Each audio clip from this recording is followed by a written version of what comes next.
नमस्कार दोस्तों, आज हम लोग बिहार बोर्ड के हिंदी गोधूली भाग 2 पढ़ने वाले हैं।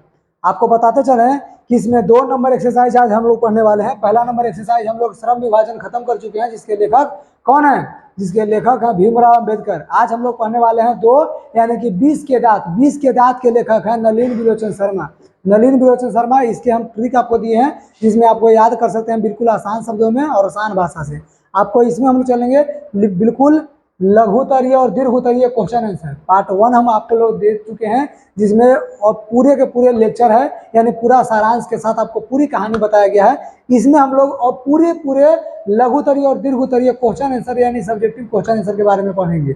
अब जानेंगे इसके बारे में क्या कि कक्षा 10th हिंदी के बिहार बोर्ड मैट्रिक परीक्षा 2024 में एग्जाम देने वाले विद्यार्थियों के लिए खास तौर पे ये वीडियो बनाया जा रहा है। यानी ये पार्ट 2 है, यानी कि लघु उत्तरीय और दीर्घ उत्तरीय क्वेश्चन आंसर। इसमें हम लोग शुरुआत करते हैं और आपको बताते चलें कि ये जो कार है, इनका कार जो 7,000 रुपया का किना गया था। तो सेन साहब जो है एक कार चमचमाती कीनते हैं जो 7,000 रुपया का होता है। कितने हजार रुपये का? 7,000 रुपया का, जो पहले के जमाने का काफी ज्यादा रकम होता है 7,000 रुपया। उनकी 5 बेटी होती है, एक बेटा होता है जिसका नाम खोखा होता है। ठीक है, चलिए इन्हीं के बाद भी हम लोग जानेंगे, पूरी बात जानेंगे। सबसे पहले पहला नंबर क्वेश्चन कहता है कि कहानी के शीर्षक की सार्थकता को स्पष्ट करना। यानी कहानी के शीर्षक कौन है? कहानी के शीर्षक है 20 के दांत। इस 20 के दांत जो है ये सही है या सही नहीं है, इस कहानी के आधार पे हमको बताना है। बिल्कुल सही है। एक जैसे हम लोग बताएंगे कि नलिन विलोचन शर्मा जो है, नलिन विलोचन शर्मा द्वारा लिखा हुआ, रचित मतलब लिखा हुआ, द्वारा रचित कहानी 20 के दांत का शीर्षक सर्वथा मतलब हमेशा उपयुक्त यानी ऊपर लिखा हुआ क्या है? सार्थक यानी सही है। कहानी में एक सेन साहब नाम के जो परिवार है, जो अमीर परिवार के होते हैं, ये बाहरी तौर तरीके पर जेंटलमैन है, यानी बाहर से दिखने में ये जेंटलमैन है और अच्छे इंसान दिखाने का तो हो ही, यानी कि अच्छे इंसान दिखाने के लिए है बाहर से, लेकिन अंदर से इनके अंदर जितना विष भरा हुआ है इनके अंदर, लेकिन अंदर से इनके जितना विष भरा हुआ है, इसके अंदर क्या भरा हुआ है? विष भरा हुआ है, वो खटकते नहीं जाते। कहता है कि इसलिए सेन साहब के चेहरे 2 चेहरे हैं। सेन साहब के कितने चेहरे हैं? 2 चेहरे हैं। एक दिखाने का अलग और मेन करने का जो 20 का दांत की तरफ 20 का चेहरा है वो अलग है। कहता ध्यान से इसी को बात को, यानी लेखक है इसी बात को ध्यान में रख करके और कहानी का शीर्षक 20 के दांत रखा गया है। कहानी के कहता है कि दांत दिखाने का दूसरे और डसने का दूसरे। दांत है वो दिखाने का अलग है और जो रखने का अंदर से होता है डसने वाला वो अलग है। अंतः यानी कि मदन सेन साहब की छाया, यानी छाया मतलब बेटा यहाँ पर लिया गया है। कहता है कि मदन है, मदन नाम का एक लड़का होता है जो गरीब परिवार का होता है, वो सेन साहब का, कौन साहब के? सेन साहब के छाया यानी कि बेटा खोखे के 2 दांत मार करके तोड़ देता है, 2 दांत को तोड़ दिया करता है, और जिसके शीर्षक को सार्थकता को स्पष्ट करता है। जिसमें शीर्षक है जो 20 के दांत, इस सार्थकता को क्या करता है? स्पष्ट किया जाता है। क्लियर? चलिए, एक था पहला number question. Second number question जानेंगे। ऐसे ही आपको पूरा के पूरा जितना इस पाठ में क्वेश्चन है, टोटल क्वेश्चन आपको बताने वाले हैं सेकंड नंबर क्वेश्चन के साथ। यानी देखिए क्वेश्चन नंबर सेकंड क्या कहता है? कहता है कि सेन साहब के परिवार में बच्चों के पालन पोषण, सेन साहब के परिवार में बच्चों का पालन पोषण में लिंग भेद किया गया है। क्या किया गया? लिंग भेद, यानी कि लड़का और लड़कियों में जो अंतर होता है उसको दिखाया गया है। कहता है कि किए जा रहे लिंग आधारित भेदभाव अपने शब्दों में वर्णन किए, कि लिंग आधारित भेदभाव का अपने शब्दों में वर्णन करना है, यानी कहानी के माध्यम से अपने शब्दों में लिखना है कि लड़कों और लड़कियों में किस तरह से भेदभाव किया गया है, इसको बताना है। जानेंगे कैसे? अब देखेंगे। सबसे पहले हम लोग उत्तर। कहता है कि सेन साहब में, कौन है? सेन साहब। कहता है इसमें कि सेन साहब अपने सभी लड़कियों को क्या नहीं करने की शिक्षा दी। सेन साहब अपने सभी लड़कियों को, यानी 5 लड़की होती है सेन साहब की, सेन साहब अपने 5 लड़कियों की क्या करने की शिक्षा दिए हैं या नहीं दिए ये बात नहीं है, लेकिन क्या क्या नहीं करना है इसका शिक्षा वो भली भांति दिए हैं। यानी कि भली भांति वो जानते थे कि ये शिक्षा उनको देना बिल्कुल जरूरी है, यानी कि नियम पे एकदम चलाना है, नियम के रूढ़ित बना दिए थे, या कड़ी नियम उनके लिए लगाए थे अपनी बेटी के लिए। कहता है सेन साहब अपने सभी लड़कियों को क्या नहीं करने की शिक्षा है ये दी। वो लड़कियां कठपुतलियां है, वो लड़कियां क्या है, वो लड़कियां कम और कठपुतलियां ज्यादा है। यानी कि वो उनके जो 5 लड़की है वो लड़कियां कम है और कठपुतलियां ज्यादा है। कठपुतली के मतलब होता है गुड़िया, जो गुड्डा गुड़िया खेल की तरह होता है, वैसे तरह से कठपुतली जो उंगली के इशारों पर नाचने वाली हम लोग कठपुतलियां बोलते हैं। वैसा गुड़िया या वैसा लड़की या वैसा व्यक्ति जो उंगली के इशारों पर नाचते हैं उसे कठपुतलियां बोलते हैं।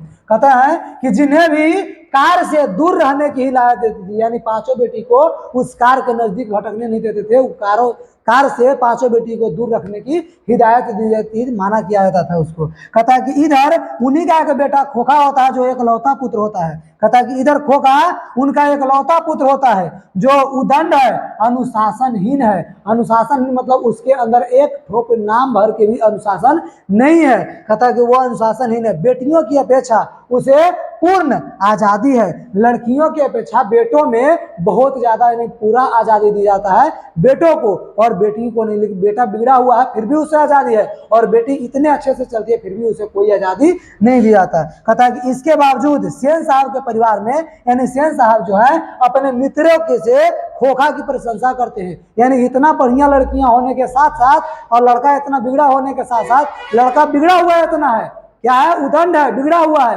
फिर भी वो अपने मित्रों के साथ में अच्छे से उसे क्या करते हैं, प्रशंसा करते हैं, यानी बड़ाई करते हैं, अपने बेटे की बड़ाई करते हैं और बेटियों के बारे में कुछ नहीं कहते। कहता है कि मित्रों से खोखा की प्रशंसा करते हैं जबकि अपनी बेटियों के गुणों के बारे में एक बार भी कुछ नहीं कहते।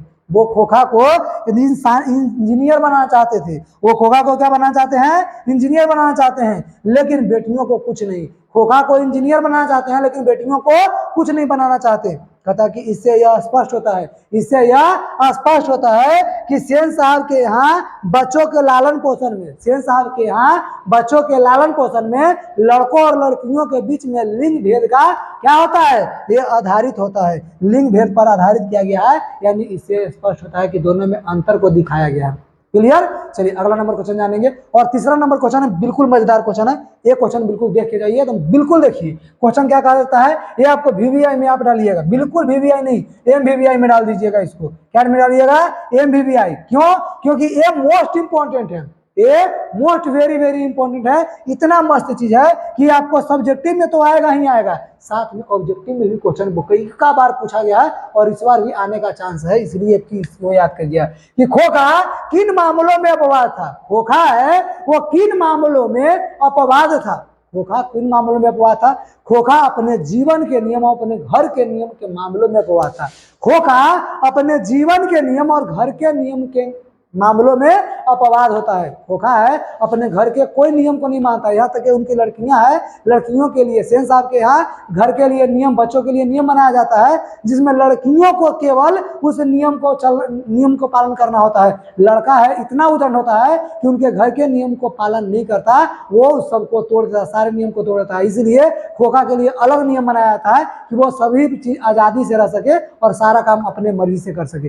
इस तरह से आप सब्जेक्टिव दे सकते हैं, कुछ बड़ा में दे सकते हैं, छोटा में अगर देना हो ऑब्जेक्टिव या 1 नंबर के, तो आप आराम से कर सकते हैं कि खोखा अपने जीवन के नियम और अपने घर के नियमों के मामले में अपवाद होता है। अगर लॉन्ग क्वेश्चन आए तो आप ऐसे कहिएगा कि खोखा अपने जीवन के नियम और घर के नियमों में क्या है, के मामलों में अपवाद है, क्योंकि उनके घर में अपने बच्चों के लिए, सेन साहब के परिवार में बच्चों के लिए कुछ नियम बनाए जाते हैं जिसमें लड़कियों को नियम के आधार पर चलाया पड़ता है या नियम का पालन करना पड़ता है। लेकिन खोखा वो अति होता है, क्या वो होता है जो उदंड बालक होता है, वो घर का सारे नियम को तोड़ देता है, इसलिए वो घर का किसी नियम को नहीं मानता, इसलिए वो घर के नियम में अपवाद होता है।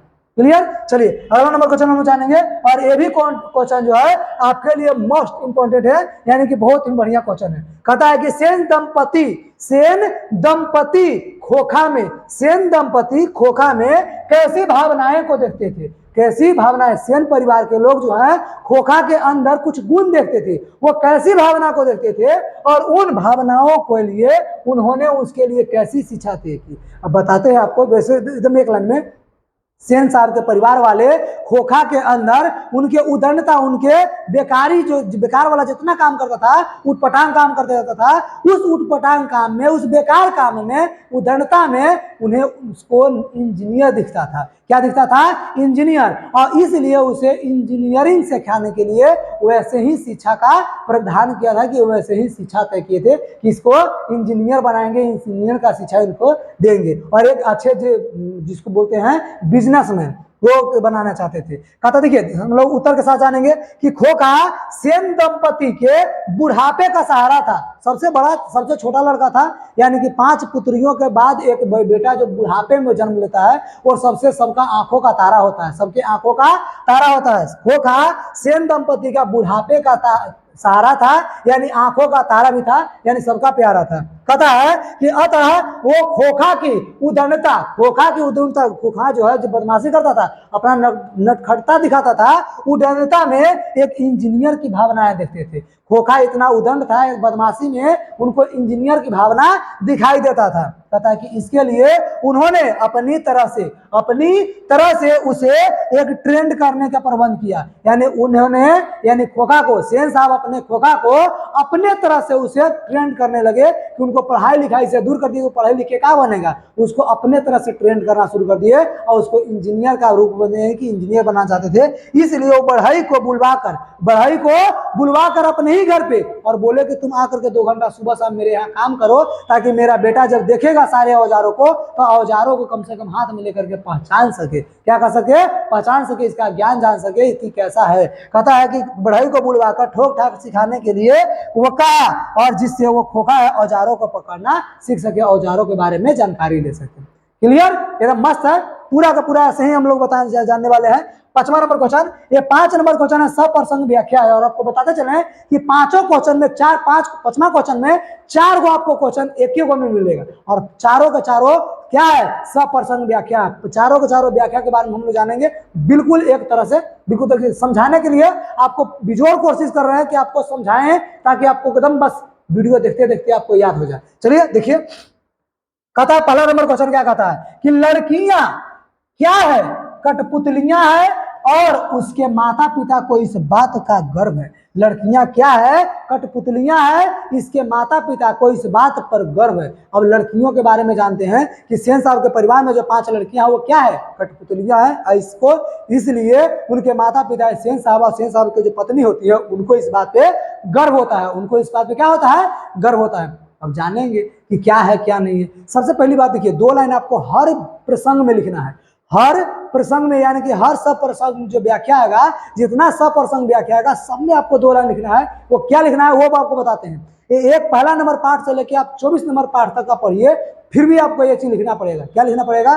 कि प्रस्तुत पंक्ति, ऐसे ही लिखेंगे कि प्रस्तुत पंक्ति हिंदी गोधूली भाग 2 से, हिंदी गोधूली भाग 2 के एक गद्य खंड जिसके शीर्षक 20 के दांत से लिया गया है। ये आराम आराम से लिखिएगा, हमारा भी लिखा वही है, थोड़ा बहुत रूप चेंज हो जाएगा, लेकिन आप अपने हिसाब से लिखिएगा कि प्रस्तुत पंक्ति हिंदी के गोधूली भाग 2 से, प्रस्तुत पंक्ति हिंदी के गोधूली भाग 2 से क्या लिया गया है? जिस गद्य खंड जिसके शीर्षक 20 के दांत से लिया गया है। गद्य खंड शीर्षक 20 के दांत से लिया गया है, जिसके लेखक नलिन बिलोचन शर्मा है। जिसके लेखक कौन है? नलिन बिलोचन शर्मा है। ये लाइन आपको 2 गो हो, जो आपको हर हाल में लिखना पड़ेगा। ये 2 लाइन लिखने से आपको 2 नंबर आ जाता है। 2 नंबर लिखने से आपको 2 नंबर बिल्कुल मिला है। उसके बाद क्वेश्चन लिखिए, और क्वेश्चन में 1-2 लाइन आप जोड़ दीजिए, आपका 5 नंबर में 5 नंबर के रहेगा, पांचों के पांचों नंबर आएगा। ये बिल्कुल दावा देते हैं, और बिल्कुल दावा के साथ आप ये बिल्कुल याद कीजिएगा इसको। क्या कि हम प्रस्तुत पंक्ति हमारी पाठ्य पुस्तक, पता है हिंदी का जो पाठ्य पुस्तक है, प्रस्तुत पंक्ति हमारी पाठ्य पुस्तक गोधूली भाग 2 के गद्य खंड 20 के दांत नामक कहानी से ली गई है। इसके लेखक कौन है? नलिन बिलोचन शर्मा जी। ये 2 लाइन आपको लिखना पड़ेगा। नीचे आ जाइए। प्रस्तुत पंक्ति में लेखक ने सेन दंपति की 5 लड़कियां की विशेषता और विवस्था का वर्णन किया गया। क्या वर्णन किया गया है ये बताएंगे। जो हम लोग क्वेश्चन पढ़े, क्वेश्चन में 1-2 लाइन जोड़ देना है। क्या कि सेन परिवारों की पांचों लड़कियां सभ्यता, संस्कार और शिक्षा दी गई है। कहता है कि सेन परिवार के जो 5 लड़की हैं उसमें सभ्यता का, शिक्षा का, सभ्यता का, शिक्षा का, संस्कार का दी गई हो या नहीं दी गई हो, ये बात अलग मैटर करता है। दी गई है कि नहीं दी गई है शिक्षा संस्कार, वो बात छोड़िए, क्या क्या नहीं करना है इसका शिक्षा उसको जरूर दिया गया है कि ये काम तुमको नहीं करना है, चाहे वो कुछ भी हो जाए। यहाँ तक कि वो मुस्कुरा भी नहीं सकती, वो ठिठला करके यानी जोर से मुस्कुरा भी नहीं सकती। अगर खेलना हो तो खेलेगी खेलेगी, लेकिन एक भी खिलौना या कोई चीज उससे टूट नहीं सकता है, यानी टूट ना पाए इस तरह से खेलेगी, नहीं तो उसे मार पड़े या डांट सुननी पड़ती थे। अब देखिए क्या कहता है कि सेन साहब के 5 लड़कियों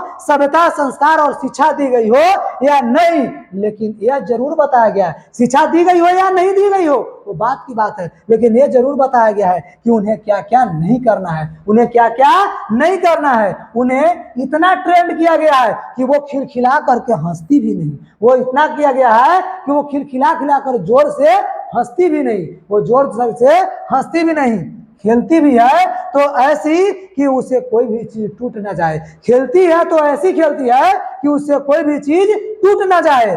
कहने का अर्थ यह है, कहने का अर्थ यह है कि इतनी शिष्ट है कि सेन दंपति के इशारों पर चलती है, यानी सेन परिवार का जो कानून, नियम कानून लगाया गया है उस इशारों पर चलती है, यानी उंगली के इशारों पर चलती है, सेन परिवार के उंगली के इशारों पर चलती है। इसीलिए इसको कहा गया है कि उंगली के इशारा पर चलती है, यानी कि कठपुतलियां, लड़की वो है यानी कि कठपुतलियां हैं। इस तरह से इसमें कुछ बातें अंकित किया गया है, यानी यही आपको सिद्ध करता है। क्लियर? चलिए अगला नंबर हम लोग जानेंगे, क्या जानेंगे? एक ख नंबर, 5वां का ख है, जिसको भी हम लोग को सर्वप्रसंग व्याख्या करना है। क्वेश्चन पहले पढ़िए, क्वेश्चन के अनुरूप हम लोग को उत्तर देना है। क्या है कि खोखा के दुर्दलित मतलब गरीब परिवार का था ना, इसलिए वो दुर्दलित स्वभाव का है, उसके अनुसार ही सेनों के सिद्धांत को भी कहा है बदल दिया जाता है। दुर्दलित यानी कि ये तो अमीर है, मदन गरीब था, सॉरी। चलिए, खोखा है जो अमीर बाप का बेटा होता है, उसका दुर्दलित यानी गंदे स्वभाव के अनुसार सेन साहब के परिवारों में जो नियम कानून बनाया गया था उस सिद्धांत को भी बदलना पड़ता है। उस सिद्धांत को क्या बदलना पड़ता है? बदलना पड़ता है। सेन परिवार में जो खोखा जन्म लेता है वो इतना उद्दंड, इतना बेकार होता है, इतना पीड़ल लड़का होता है, जिसके वजह से, उसी के वजह से उनके परिवार में जो बच्चों के लिए नियम बनाया गया था उस नियम को बदलना पड़ता है, और इसको हमको व्याख्या करना है सब पर्सन। जैसे व्याख्या हम लोग करेंगे, सबसे पहले व्याख्या में उत्तर में जैसे लिखेंगे, क्या लिखेंगे? 2 लाइन आपको एकदम सब में वही लिखना है। क्या कि हमारी पाठ्य पुस्तक हिंदी गोधूली भाग 2, हिंदी के गोधूली भाग 2, जिसके गद्य खंड शीर्षक का नाम 20 के दांत से लिया गया है, शीर्षक 20 के दांत कहानी से लिया गया है, जिसके लेखक नलिन विलोचन शर्मा है। जिसके लेखक कौन है? नलिन विलोचन शर्मा जी हैं। इसमें कहा गया है कि इसमें प्रस्तुत पंक्ति के माध्यम से लेखक सेन परिवार के बारे में बताए हैं कि उनके अंदर लिंग भेद के बारे में किया गया है, यानी लिंग भेद पर प्रकाश डाला गया है। जानेंगे क्या क्या कहते हैं? देखिए, कहता है कि सेन दंपति ने अपने बच्चों के लिए कुछ नियम बनाए हैं। सेन परिवार ने बच्चों के लिए क्या बनाया है? कुछ नियम बनाए हैं, और जिस नियम पे लड़कियों को चलना सख्ती से पेश किया जाता है, यानी लड़कियों को चलना ही चलना, उस नियम को पालन ही करना होता है। लड़की है जो सारी यानी 5 के 5 लड़की उस नियम को पालन करती है, लेकिन एक केवल खोखा है वो अपना उदंडता के कारण उस नियम को तोड़ देता है। कहता है उनका एकलौता पुत्र जो खोखा है उन नियमों को उस नियमों को क्या करता है? तोड़ता है, और सेन दंपति उसके लिए अलग नियम बनाते हैं। फिर सेन दंपति जब तोड़ देता है तो सेन के साहब के परिवार उसके लिए अलग नियम यानी खोखा के लिए अलग नियम बनाते हैं, और इस तरह से परिवार में संतान के लिए अलग नियम बनाए गए, यानी लड़कियों के लिए अलग और लड़कों के लिए अलग कुछ नियम बनाए जाते हैं, है ना। और कहता है कि देखिए, अलग नियम और नियमों की मिलने वाली सहूलियत सेन दंपति के परिवार में लिंग भेद का व्यवहार का पता चलता है कि दोनों में लड़का और लड़की के लिए लिंग भेद का क्या किया गया है? अलग अलग नियम बनाए गए हैं। क्लियर? चलिए थोड़ा और आगे देखेंगे। ये है आपका क्वेश्चन नंबर ग, यानी क्वेश्चन नंबर 5वां का तीसरा नंबर हम लोग जानेंगे। ये भी सप्रसंग व्याख्या है। पहले हम लोग पूरी की पूरी बात जानेंगे, क्वेश्चन समझेंगे। कहता है ऐसे ही लड़के आगे चलकर गुंडे, चोर और डाकू बनते हैं। किसको बोलते हैं? ये सेन साहब बोलते हैं। किससे? गिरधर से बोलते हैं। किसके लिए? मदन के लिए। कि मदन जो है ऐसे ही लड़का है, या उनके मम्मी से बोलते हैं, सेन साहब बोलते हैं मदन के लिए। सेन साहब किसके लिए बोलते हैं? मदन के लिए। मदन को देख करके बोलते हैं कि ऐसा ही लड़का आगे चल के क्या बनता है? चोर, गुंडा, बदमाश बनता है। चोर, गुंडा, बदमाश बनता है और डाकू बनता है। चोर, गुंडे, चोर और डाकू बनते हैं। अब इसमें हम लोग प्रस्तुत पंक्ति से शुरू करेंगे कि प्रस्तुत पंक्ति हिंदी की, प्रस्तुत पंक्ति हिंदी की, या प्रस्तुत पंक्ति हमारी पाठ्य हिंदी के गदखंड, गदखंड जिसके शीर्षक विष के दांत से लिया गया है, जिसके शीर्षक विष के दांत से लिया गया है, जिसके लेखक कौन है? जिसके लेखक नलिन बिलोचन शर्मा है। जिसके लेखक कौन है? नलिन बिलोचन शर्मा है। और इसके आधार पे हम लोग आगे करेंगे। अब देखिए क्या होता है, जो सुनिए। कहता है इसमें लेखक मध्यम वर्गीय और अमीर यानी गरीब और अमीर के बीच के तुलना की बात करके होते हुए इस पर प्रकाश डाले हैं और परिचय देते हैं। अब जानेंगे हम लोग कि इसका मेन जो काम होता है, जो काम का होता है, कहता है कि सेन साहब का चरित्र दोहरा है। सेन साहब का चरित्र क्या है? दोहरा है। यानी अपने बेटे के लिए अलग नजरिया है और दूसरे के लिए यानी गरीब बच्चे के हैं या उनके जो परिवार हैं, उनके सदस्य, उनके लिए अलग नजरिया है। यानी सेन साहब के दो नजरिया है, दो देखने का चरित्र है। कहता है सेन साहब का चरित्र दोहरा है, यानी दो गो है। कहता है कि उनका खुद का बेटा उदंड है, लेकिन फिर भी उसको इंजीनियर के रूप में देखते हैं, और दूसरा का बेटा सीधा सपाटा है, फिर भी उसे बदमाश और घृणित नजरों से देखते हैं। कहता है कि उन दो नजरियों से है।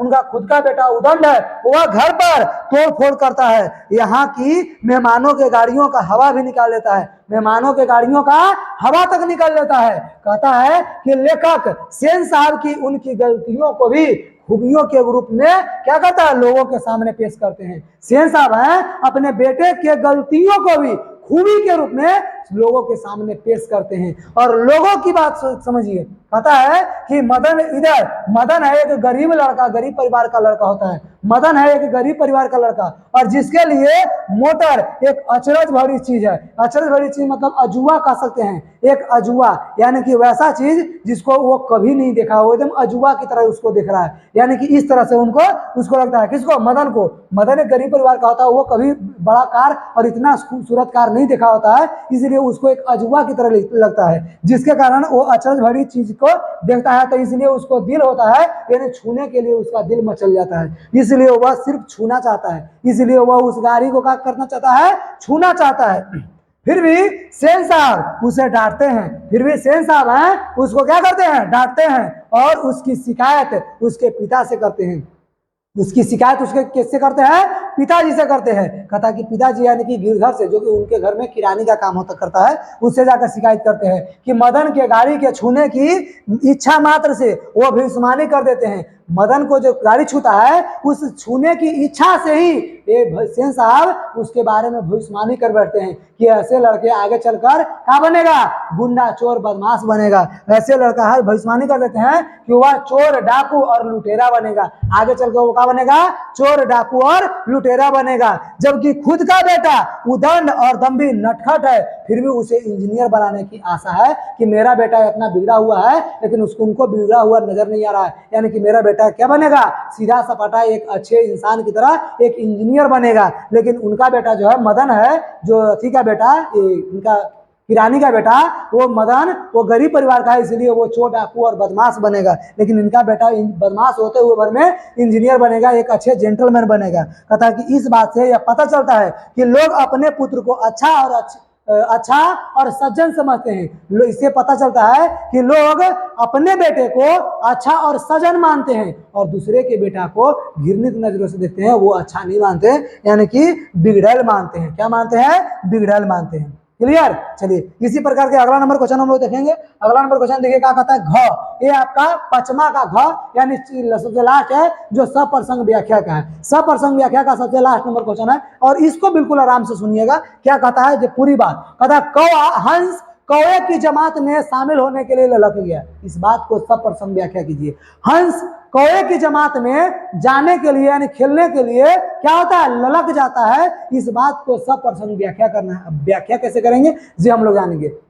कहता है कि देखिए, जैसे 3 को पहले वाले में हम सप्रसंग व्याख्या में की है, वैसे ही इसमें भी 2 लाइन बोलेंगे कि प्रस्तुत पंक्ति हिंदी के गोधूली भाग, प्रस्तुत पंक्ति हिंदी के गोधूली भाग 2 से, हिंदी के गोधूली भाग 2 से जिसके गदखंड शीर्षक का नाम विष के दांत नामक कहानी से लिया गया, विष के दांत नामक कहानी से लिया गया, जिसके लेखक नलिन बिलोचन शर्मा है। जिसके लेखक कौन है? नलिन बिलोचन शर्मा जी हैं। आगे जानेंगे कि लेखक ने इसमें ऊंच नीच के अनजान बाल मन की परिचय देते हैं, यानी अनजान जो बाल बच्चों का जो मन का भाव जो होता है, जो घमंड वगैरह जो आप कह सकते हैं या ठीक है भाव कह सकते हैं, उस भाव को, जिद को इसमें दिखाया गया है। क्या देखिए लेखक कहता है, लेखक कहना चाहता है कि बच्चों में अपने मान सम्मान की कोई भावना नहीं होती, बच्चों के अंदर मान समाज इज्जत प्रतिष्ठा का कोई भावना नहीं होती।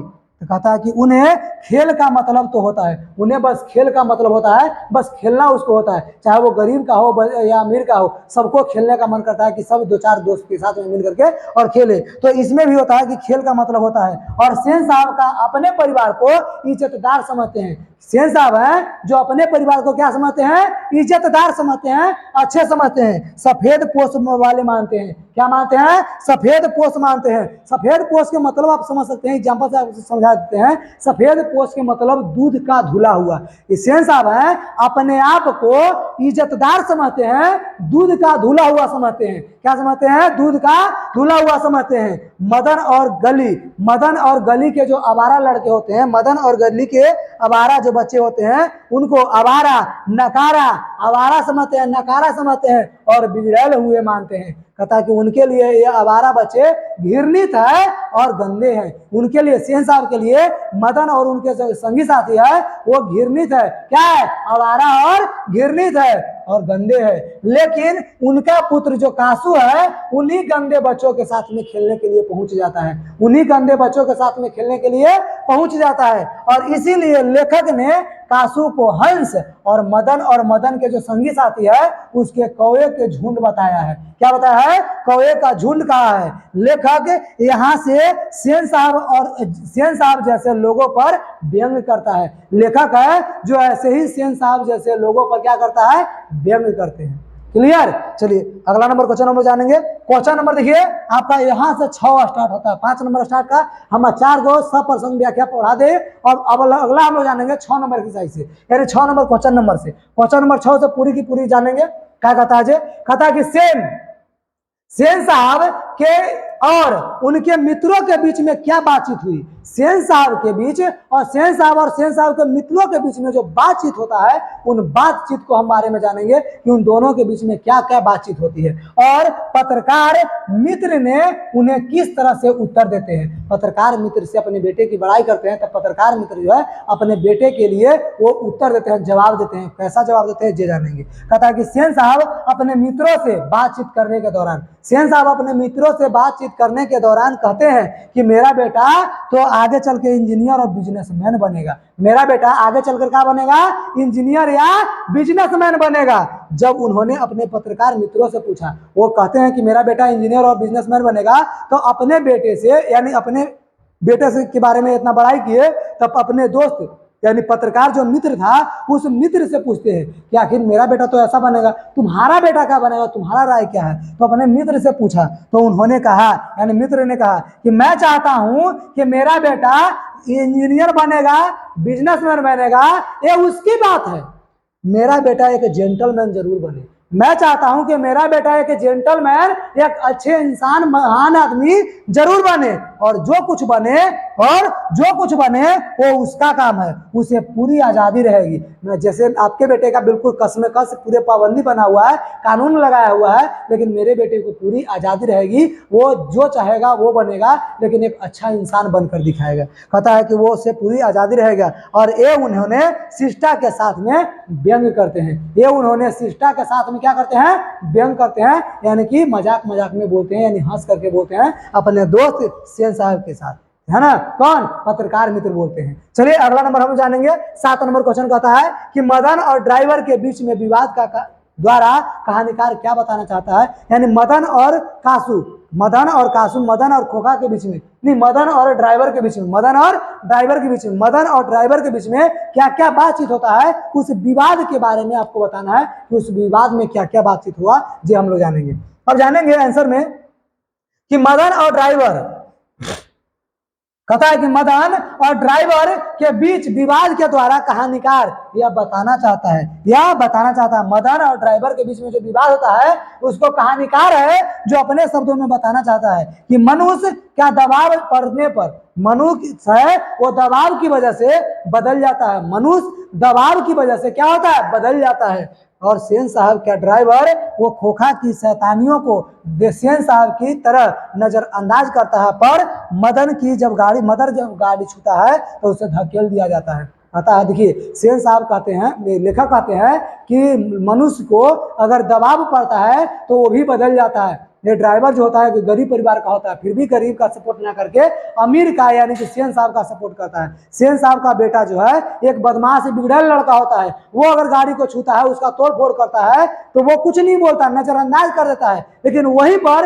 एक गरीब लड़का जो खोखा है वो उनके गाड़ी को सिर्फ केवल छूने के लिए जाता है तो ड्राइवर आता है उसको झकझोर के भगा देता है, क्योंकि वहां पर उसको दबाव पड़ रहा है। अगर वो अपन मालिक के बेटे को बोलता तो मालिक के बेटे को अगर बोलता तो उसे क्या कहता है, नौकरी खोने का डर है, उसको नौकरी खोने का डर है, इसकी वजह से वो बदल जाता है, नहीं बोल पाता। लेकिन इसको अगर करेगा तो अगर नहीं बोलेगा खोखा के लिए, मदन के लिए, अगर मदन छुआ और उसको नहीं भगाता तो वो भी उसमें भी उसका नौकरी जाने का डर है। इसके वजह से दबाव की वजह से वो क्या होता है, वो बदल जाता है, उसका नेचर पूरी तरह से एकदम हो जाता है, चेंज हो जाता है। क्लियर।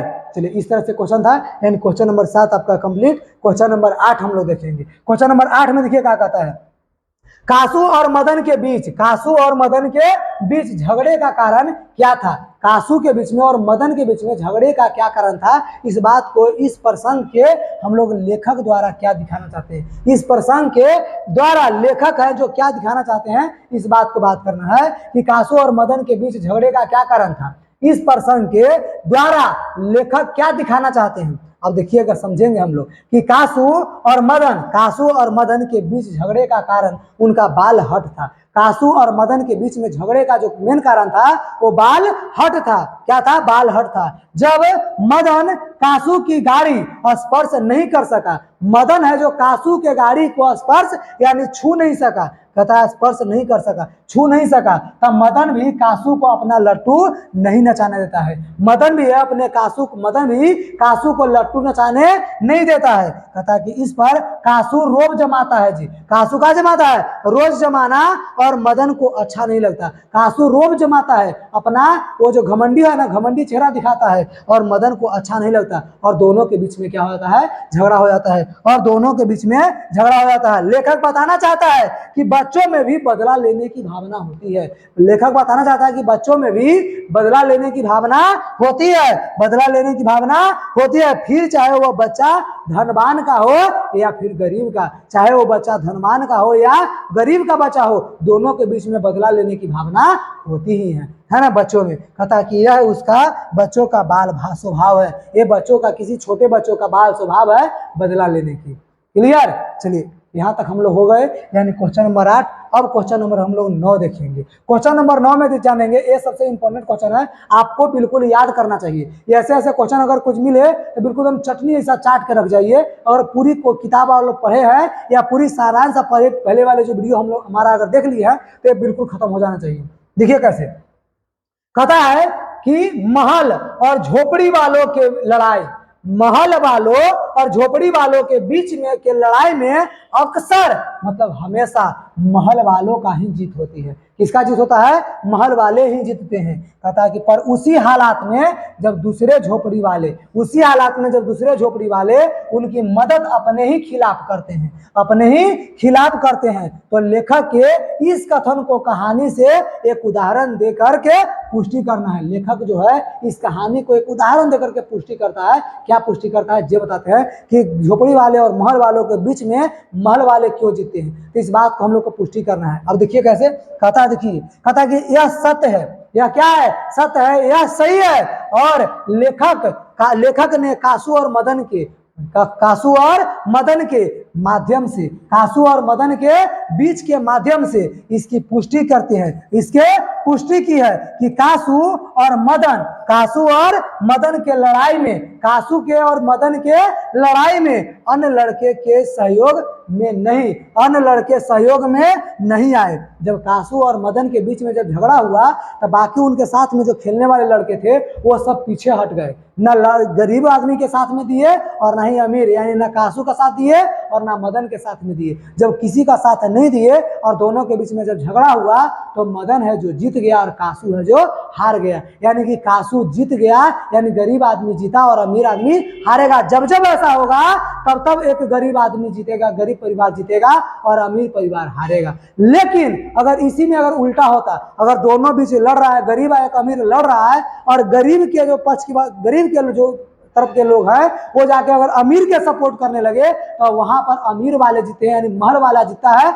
और झोपड़ी वाला हार जाता है। महल वाला जीतता है और झोपड़ी वाला क्या होता है, हार जाता है। इसी बात को यहाँ पर बताया गया है ना। चलिए जानेंगे। कहता है कि कासू और मदन के बीच में जो लड़ाई होते हैं जिसमें अन्य लड़के किसी का सहयोग नहीं करते हैं, अन्य लड़के किसी का सहयोग में नहीं आए, इससे महल वाला कासू झोपड़ी वाले मदन से पिट गया। महल वाला कासू झोपड़ी वाले मदन से क्या होता है, पिटा जाता है। यानी अमीर का लड़का पिटा जाता है और गरीब वाला लड़का पिट देता है। कहता है इस तरह अगर झोपड़ी वाले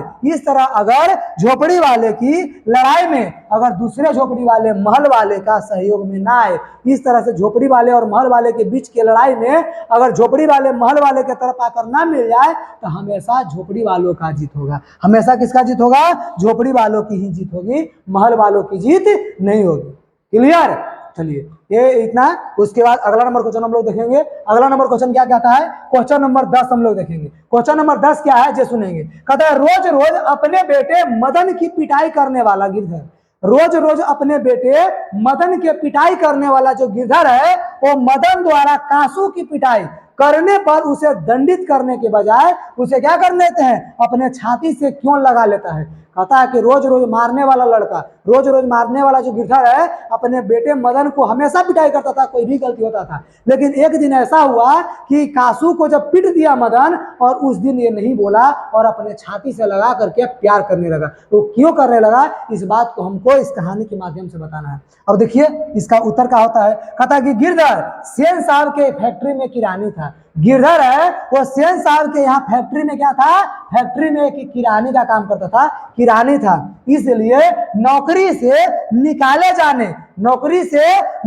जाने और घर खाली किए जाने पर भी वो सेन साहब से कुछ नहीं कर सका। कहता है कि गिरधर सेन साहब के फैक्ट्री में किरानी का काम करता था, इसलिए नौकरी से निकाले जाने और घर खाली किए जाने का सेन साहब जो कुछ अगर बोल देते हैं कि घर खाली कर दो, उस पर भी वो कुछ नहीं, सेन साहब से कुछ नहीं कहता है, सेन साहब से कुछ नहीं कहा। लेकिन मदन कासू को पीट देता है। मदन है वो सेन साहब के बेटे कासू को पिटाई कर देता है, पिटाई करके 2 दांत तोड़ देता है। इससे गिरधर को लगता है, यानी कि गिरधर को लगता है कि वह सेन साहब से बदला ले लिया। सेन साहब से वो खुद बदला नहीं लिया, लेकिन उसका बेटा जो है मदन वो बदला ले लिया। मदन है जो सेन साहब के बेटा कासू का 2 दांत मार कर तोड़ देता है। इसलिए गिरधर को लगा कि मैं सेन साहब से बदला नहीं ले सका, लेकिन मेरा बेटा है वो बदला ले लिया। कहता है लेकिन मदन ने ले लिया बदला, है ना। इसलिए गिरधर को दंडित करने के बजाय अपने छाती से लगा लेता है। इसलिए गिरधर अपने बेटे मदन को बदमाशी के जुर्म में मारने के बजाय सीना से लगा करके और प्यार करने लगते हैं। क्लियर। यहाँ तक आपका पूरा फाइनल होता है। यानी कि क्या नंबर क्वेश्चन नंबर 10। अब हम लोग जानेंगे 11 नंबर क्वेश्चन। 11 नंबर क्वेश्चन बहुत ही बढ़िया क्वेश्चन है। ये अक्सर 5 नंबर के क्वेश्चन पूछे जाते हैं और पूछते आया भी है, तो आगे भी हो सकता है पूछता है। सिर्फ एक ही क्वेश्चन में आपको 4 व्यक्तियों का चरित्र चित्रण करना है। 4 व्यक्तियों का क्या करना है, चरित्र चित्रण करना है। सेन साहब का, मदन का, कासू का और गिरधर का। यानी कि इन सभी में क्या क्या चीज मुख्य बात होता है वो 2-4 लाइन आपको लिखना, ज्यादा नहीं लिखना, मात्र 2-4 लाइन लिखना है आपको कि कौन कौन क्या मुख्य किस लिए मुख्य है उसके बारे में में आपको लिखना है कि इसका मेन जो होता है, मेन इसका बात का होता है, जो मेन पॉइंट आपको लिखना है। तो सेन साहब के बारे में मेन पॉइंट लिखेंगे चरित्र चित्रण में कि सेन साहब आर्थिक रूप से संपन्न है, यानी बहुत ही धनी परिवार है। सेन साहब का परिवार बहुत ही धनी है, ये अमीर व्यक्ति होते हैं। सेन साहब आर्थिक रूप से संपन्न एक ऐसे बिजनेसमैन है जो छोटे लोगों के पसंद नहीं करते, जो छोटे लोगों को पसंद नहीं करते, गरीब और उनके बच्चों को हजार बुराइयां निकालते हैं। गरीब में और गरीब के बच्चों में, गरीबों और गरीबों के बच्चों में से हजार बुराई निकालने में वो माहिर होते हैं। गरीब और गरीब के बच्चों में से हजार बुराई निकालने में वो क्या होते हैं, माहिर हैं। परंतु अपने पुत्र लाख दोषों के बाद, लाख बदमाश होने के बावजूद भी उन्होंने अपने तारीफ करते हैं, क्या करते हैं, उसकी तारीफ करते हैं। और इधर उसकी पुत्रियां अनुशासन और सभ्यता से, अनुशासन से और सभ्यता से रहती है, यानी उनकी ही पुत्री है, पांचों पुत्री अनुशासन से और सभ्यता से रहती है, संस्कार से और अच्छे संस्कार से रहती है। फिर भी उसकी कोई अथी नहीं किया जाता उनके प्रशंसा में, प्रशंसा मतलब बड़ाई में, लेकिन उसकी कोई प्रशंसा एक भी शब्द नहीं कहते हैं। कहता है इससे उनका लिंग भेदी होने का पता चलता है। इसलिए सेन साहब हैं वो लिंग भेदी हैं। सेन साहब क्या है, लिंग भेदी होने का पता चलता है। इसके साथ ही वे अहंकारी भी हैं, इनके साथ ही वे क्या है, अहंकारी भी हैं। इसलिए गिरधर को नौकरी से निकाल देते हैं, इसीलिए गिरधर को वो नौकरी से क्या करते हैं, निकाल देते हैं। क्लियर, ये था आपका क्वेश्चन आंसर किसका, यानी कि सेन साहब का ये चरित्र चित्रण का, यानी 11 नंबर पार्ट है सेन साहब का चरित्र चित्रण केवल किए हैं। अगला है मदन का चरित्र चित्रण। किसका, मदन का। मदन के चरित्र चित्रण में भी ज्यादा नहीं, 2-3 लाइन आपको बताएंगे कि मदन का चरित्र क्या है। और मदन का चरित्र और कासू का चरित्र दोनों का मिलता जुलता है, क्योंकि दोनों के बीच में लड़ाई झगड़ा होता है ना, तो इसके लिए दोनों का मिलता है, इसलिए ज्यादा नहीं लिखेंगे, 2-3 लाइन ही लिखेंगे। मदन एक समान गरीब परिवार का बालक रहता है। कहता है कि मदन है वो समान गरीब बालकों की तरह एक गरीब परिवार का बालक होता है, जो गिरधर का, उनके पिता का क्या नाम होता है, गिरधर होता है, जो सेन साहब के यहाँ किरानी का नौकरी करता है। कहता है कि उसमें ईर्ष्या, बदले की भावना है, उसमें ईर्ष्या भी है, जलन है और बदले की भावना है। कहता सामान्य बच्चों से अलग वह अपने पिता के मालिक के बेटे के पीट करके दुख हास का परिचय देता है। कहता है कि वो सभी बच्चों से अलग होता है और अपने पिता को बहुत ही चाहता है और पिता का बदला वो लेता है, वो मालिक के बेटे का 2 दांत तोड़ करके। क्लियर, चलिए अगला नंबर हम लोग जानेंगे कासू के बारे में। कासू का चरित्र चित्रण जानेंगे कि कासू अपने अमीर माता पिता का एकलौता पुत्र होता है। कासू है अपने अमीर माता पिता का एकलौता पुत्र है, जिससे उसे ज्यादा आजादी मिली हुई है, उसको इससे ज्यादा क्या मिली हुई है, आजादी मिली है, स्वतंत्रता मिली हुई है। तथा कि उसमें उदंडता, नटखट तथा अहंकार भी है। उसमें उदंडता है, बदमाशी है, नटखटपन है और साथ में उसके पास क्या है, अहंकार है, जिसको घमंड कहते हैं, घमंड उसके पास है। उसे तोड़ फोड़ करना अच्छा लगता है, कासू को तोड़ फाड़ करना अच्छा लगता है। कभी गाड़ी का हवा निकाल देता, गाड़ी के टायर का हवा निकाल देता था रिश्तेदारों का, कभी गाड़ी के जो शीशा होता है शीशा फोड़ जाता था, हेडलाइट फोड़ जाता था, ये सब काम करता था। कहता है कि वह एक अनुशासनहीन बालक है। वो जो कासू है वो एक अनुशासनहीन बालक, यानी अनुशासन को फॉलो नहीं करने वाला स्टूडेंट यानी कि बालक होता है। क्लियर, चलिए अगला नंबर हम लोग जानेंगे, ये आपका है इसी का क्वेश्चन का 11 नंबर क्वेश्चन का कि गिरधर का चरित्र चित्रण करें। अब गिरधर का चरित्र चित्रण स्पष्ट कर रहे हैं कि गिरधर एक निम्न वर्ग का व्यक्ति है। गिरधर एक निम्न वर्ग का बहुत ही गरीब परिवार का व्यक्ति है। वह अपने मालिक से सेन साहब का वफादार है, वह अपने मालिक सेन साहब का क्या है, वफादार है, ईमानदार है और कर्मचारी है, ईमानदार और कर्मचारी है। सेन साहब की हर बात को मानता है, सेन साहब की हर एक बात को वो मानता है। इसीलिए वह अपने पुत्र को पीटता रहता है, इसीलिए वह अपने पुत्र को, बेटे को यानी मदन को पीटते रहता है। कहता कि नौकरी से निकाले जाने पर भी सेन साहब से वो कुछ नहीं कहता। कहता है जब वो उसको नौकरी से निकाला दिया जाता है, जब नौकरी से निकाल देने के बाद भी से जो है गिरधर सेन साहब से कुछ बात भी नहीं बोल पाता, वो आराम से ऐसे ही चले आता है। कहता इससे पता चलता है, इससे वह पता चलता है कि वह इस सज्जन व्यक्ति भी है और निर्बल दोनों ही है, वह सज्जन भी है और निर्बल भी है। लेकिन जब मदन कासू की 2 दांत तोड़ देता है, लेकिन मदन कासू के 2 दांत तोड़ देता है, यानी सेन साहब का जो बेटा कासू है खोखा का 2 दांत तोड़ देता है। तो वह शाबाशी देता है अपने बेटे को, अपने बेटे को मारने की बजाय अपने बेटे को शाबाशी देता है, छाती से लगा लेता है। इससे पता चलता है कि वह अनुकूल परिस्थिति में भी प्रतिरोध क्या यानी कि बदला ले सकता है। क्या ले सकता है? प्रतिरोध लेना मतलब होता है बदला लेना, वो प्रतिरोध ले सकता है यानी कि बदला ले सकता है। कहता है अतः वह साहसी भी है। अतः वह क्या है? साहसी है। कौन है साहसी? गिरधर। क्लियर? चलिए अगला नंबर क्वेश्चन। और एक जो क्वेश्चन है ये थोड़ा सा ध्यान दीजिएगा, ये आपका 12 नंबर क्वेश्चन है। कहता है कि आपकी दृष्टि में यानी हमारी दृष्टि में ये कहता है कि कहानी का नायक कौन है, यानी हम लोगों की दृष्टि में ये कहानी हम लोग पढ़े, कहानी में नायक यानी कि हीरो कौन होता है, ये तर्कपूर्ण उत्तर दीजिए कि इस कहानी का हीरो कौन है। अब हम लोग देखिए कहेंगे किसको कि कथा के केंद्र में सेन साहब का परिवार है।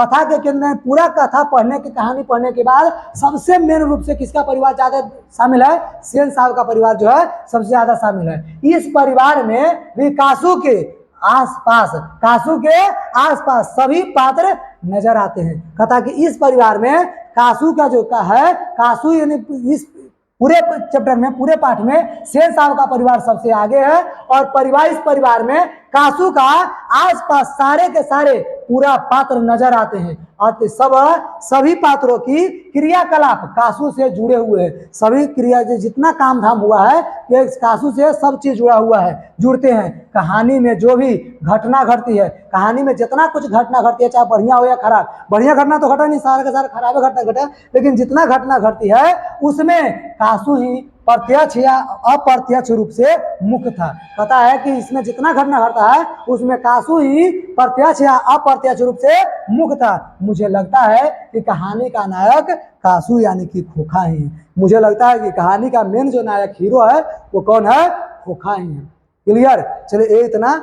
और अगला नंबर क्वेश्चन हम लोग जानेंगे यानी क्वेश्चन नंबर 13। ये बिल्कुल आपके लिए समझिए कि बहुत बढ़िया क्वेश्चन है और इसको हम लोग जानेंगे। कहता है कि आरंभ मतलब शुरुआत से ही कहानीकार का स्वर व्यंग्यपूर्ण है। और ऐसे कुछ प्रमाण दीजिए, ऐसे कुछ बात को बताइए, कहानी में से निकाल के बताइए कि यह व्यंग्यपूर्ण है जो कहानीकार का शुरुआत से ही। अब 2-4 को देखेंगे, ज्यादा नहीं 2-3 को देखेंगे कि इसमें क्या व्यंग्यपूर्ण कहा गया है।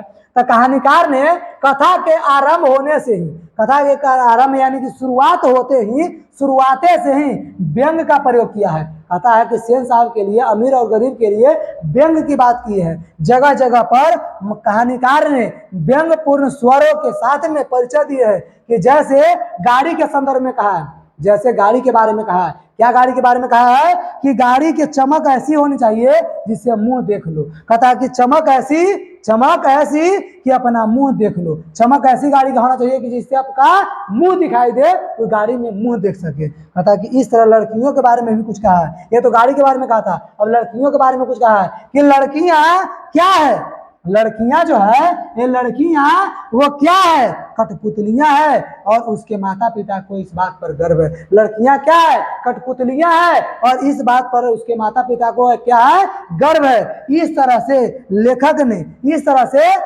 ने व्यंग्य स्वरों में परिचय दिया है। इस तरह से लेखक ने व्यंग्य स्वरों में क्या दिया है? परिचय दिया है। कहता कि व्यंग्य का सबसे बढ़िया प्रयोग और उन्होंने कासू का बारे में कहा है। कहता है कि व्यंग्य का सबसे बढ़िया प्रयोग उन्होंने कासू के बारे में कुछ कहा है कि हंस है जो कौवे की जमात में शामिल होने के लिए ललक गया। हंस है जो कौवे की जमात में शामिल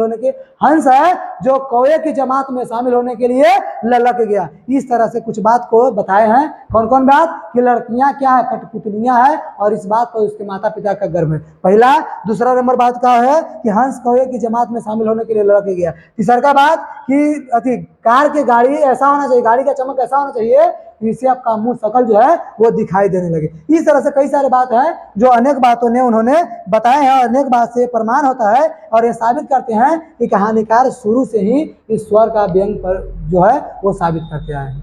क्लियर? चलिए ये आपका था। उसके बाद लास्ट नंबर जो आपका क्वेश्चन है 14 नंबर क्वेश्चन, 20 के दांत कहानी का सारांश लिखना है। 20 के दांत कहानी का सारांश आपको लिखना है। एक कहानी का सारांश जो है पहले नंबर पार्ट में आपको लिखवा दी है और बता दिए, इसमें भी है तो इसे आप स्क्रीनशॉट ले लीजिए ताकि आप भी उससे बना सकते हैं। और अगर समझना है तो पार्ट 1 के जाकर फिर से वापस जाकर के देखिए, बिल्कुल मस्ती से आपको समझ में आएगा पूरी बात। क्लियर? तो ये आपका पूरा क्वेश्चन खत्म हो जाता है। और लास्ट तक वीडियो देखने के लिए बहुत बहुत धन्यवाद। और आप लोग बिल्कुल स्क्रीनशॉट चाहे तो ले लीजिए। हट जाते हैं, चलिए ले लिए। चलिए एक और ले लीजिए, 2 पेज में 3 पेज में शायद होगा, तो इसे भी ले लीजिए। हो गया? चलिए एक और, चलिए ये आपका लास्ट होता है। क्लियर?